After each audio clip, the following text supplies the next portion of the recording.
Real entertainment delivered. It's your boy Mr. Red from his Red TV, and I'm bringing you some Interrogation gameplay live from The Last of Us. Interrogation mode has just dropped as of yesterday with the 1.03 patch, and it fixed a few things with the game. Nothing really too major so far, but a new gameplay mode to keep us hungry. We were starving, and now they brought us something new, so be thankful for that. They ain't bring us any new maps yet, but hopefully it's coming soon. Apparently they're bringing some more DLC for the single player first, and then the multiplayer, but that's just word around the street. Anyway, let's get to this gameplay. So Interrogation mode is something I haven't really seen before, to be honest with you. I haven't seen any games like this before. Kind of a little bit reminds me of Demolition, to be nice, but not quite to the point of duplicating. It's kind of new.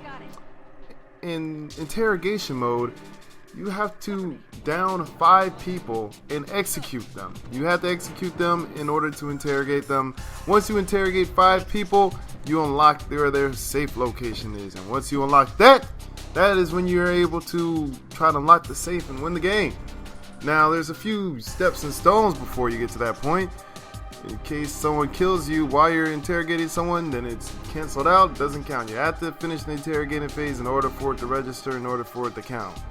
Also in place, if you decide to be He-Man and try to save your teammate, like, oh god, I hate this. They did not fix this shivving. Shivving does not have priority in this game still, but look at that. Ooh, man, he fell off to the side. But I don't even know what I was just saying. I just lost my whole train of thought with that little shivving, and I apologize. But not really. But seriously speaking, you gotta not revive your teammates. Just leave them for dead. Unless you have revived 2 or 3, you gotta leave them for dead. You end up trying to save them, you're just gonna die yourself. There's a lot of people right now, they want to be holding hands and all kumbaya and stuff, trying to protect their teammates and stuff, and next thing you know, you get killed too with them. So unless you got revived, it's not worth it. Number 2, you gotta execute when you can. Be smart, you know. Don't always go for the execution when you know there's a whole bunch of people there. I even make the mistake. I'm not really used to it just yet. So gotta get used to it, you know. And also, lastly speaking, which is I think is the most important one, if you want to interrogate someone, you cannot kill them, because if you kill them, you cannot interrogate.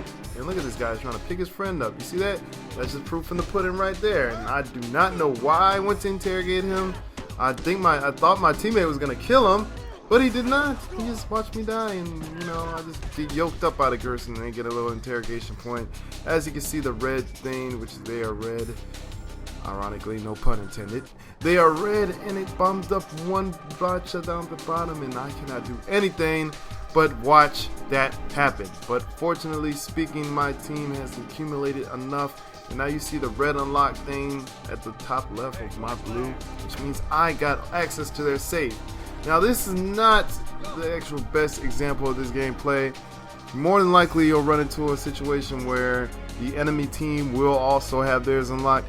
Fortunately, we were able to dominate these people. I think I only had 2 people in the party. Me and Officer Smooth were the only people on my party, and this rest was just a bunch of randoms. If you play with a bunch of randoms and you really care about winning, you're probably not gonna really like this mode too much, because there's gonna be a lot of rage involved.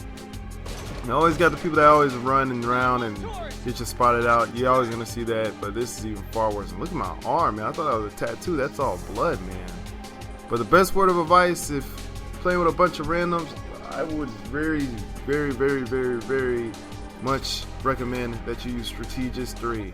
You want to use Strategist 3, why? Not because you want to be able to point out where the enemy is, even though that is a little bit of a perk. Not because you want to know when you were spotted, because that's pretty much irrelevant. It's because you want to be able to spawn 7 minutes quicker than everyone else. That little spawn time you get is clutch. Now, I don't never advise people to plan on them dying. It's just like having death streaks. You plan to die. Well, in this case, you plan to die, but you spawn back quicker. And like I said, I never really recommend that. You don't want to even have that objective in your head that, hey, I'm about to die. But hey, you gotta prepare yourself when you're playing against random people, and you got a random team yourself. Now you can see right here, my team has made up base. I'm circling around so you guys can see exactly what's going on. My team already put up a surveillance. We put bombs all over the place. As soon as you start opening up that safe, you get little notches. You got 3 notches to go, and once you hit a notch, then you're good, you're set. But if someone kills you in between notches, then you lose that whole notch. So you got to make it to that first notch level. Once you start getting the notches, go around, start spreading bombs if you can. But my team seemed to dominate, so I don't have to worry about that. Anyways, your boy Mr. Red signing out. Hope you guys have a great day. Peace!